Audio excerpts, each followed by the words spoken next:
ఒకటి. ప్రతి సంవత్సరం కార్గిల్ విజయ్ దివస్ను ఎప్పుడు జరుపుకుంటారు? ఏ.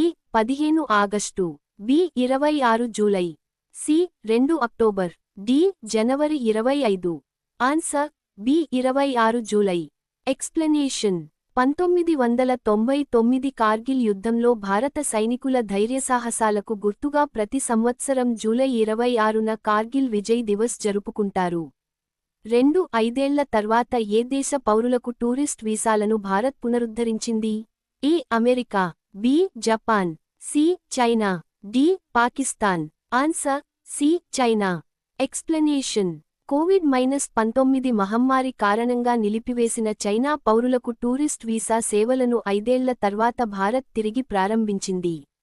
3 అంతరిక్ష తుఫానుల నుండి భూమి యొక్క రక్షణను అధ్యయనం చేసే ట్రేసర్స్ మిషన్ను ఎవరు ప్రారంభించారు? ఏ. ఇస్రో, బి. అది, C. JAXA, D. NASA. Answer D. NASA. Explanation అంతరిక్ష తుఫానుల ప్రభావం, భూమి అయస్కాంత రక్షణపై అధ్యయనం చేసే ట్రేసర్స్ అనే మిషన్ను నాసా ప్రారంభించింది. 4 భారత్లో అత్యధిక కాలం ప్రధానిగా పనిచేసిన వ్యక్తిగా నరేంద్ర మోదీ రికార్డు సృష్టించారు. ఏ. మొదలు, బి. రెండవది, సి. మూడవది, డి. నాలుగవ. Answer B. రెండవది. ఎక్స్ప్లెనేషన్ అత్యధిక కాలం ప్రధానిగా పనిచేసిన రెండో ప్రధానిగా నరేంద్ర మోదీ రికార్డు సృష్టించారు. 5 2025 సెప్టెంబరులో పాలస్తీనాను గుర్తిస్తామని ఏ G7 దేశం ప్రకటించింది? A. Italy, B. Germany, C. France, D. Japan. Answer C. France. Explanation 2025 September నుంచి పాలస్తీనాను అధికారికంగా గుర్తిస్తామని ఫ్రాన్స్ ప్రకటించింది. 6 హల్క్ హోగన్ ఇటీవల మరణించిన ఏ క్రీడకు సంబంధించినవాడు? ఏ. ముష్టియుద్ధము, బి. Tennis, C. కుస్తీ, డి. ఫుట్బాల్. Answer C. కుస్తీ. ఎక్స్ప్లెనేషన్ ప్రముఖ American professional wrestler Hulk Hogan 71 కన్నుమూశారు.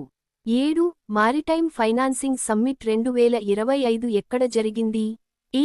Mumbai, B. Kolkata, C. New Delhi, D. Chennai. Answer C. New Delhi. Explanation blue ఎకానమీని ప్రోత్సహించడానికి ఉద్దేశించిన 2025 మారిటైమ్ ఫైనాన్సింగ్ కాన్ఫరెన్స్ న్యూఢిల్లీలో జరిగింది. 8 IRDAI కొత్త చైర్మన్గా ఎవరు నియమితులయ్యారు? A. Hemant Sharma, B. Ajay Seth, C. Rajneesh Kumar, D. Rakesh Sharma.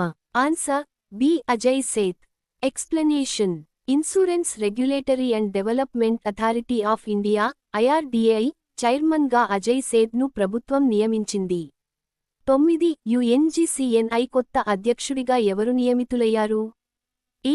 Rachana Singh, B. Vaishali Nigam Sinha, C. Manisha Sharma, D. Rekha Varma.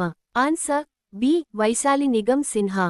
Explanation ఐక్యరాజ్యసమితి global compact network India UNGCNI కొత్త చైర్పర్సన్గా వైశాలి నిగమ్ సిన్హా నియమితులయ్యారు. 10 కృషి సమృద్ధి యోజనను ఏ రాష్ట్రంలో ప్రారంభించారు? A. Punjab, B. Uttar Pradesh, C. Maharashtra, D. Gujarat. Answer C. Maharashtra. Explanation Maharashtra ప్రభుత్వం రైతులకు సాధికారత కల్పించడానికి, వ్యవసాయ ఉత్పాదకతను పెంచడానికి కృషి సమృద్ధి యోజనను ప్రారంభించింది.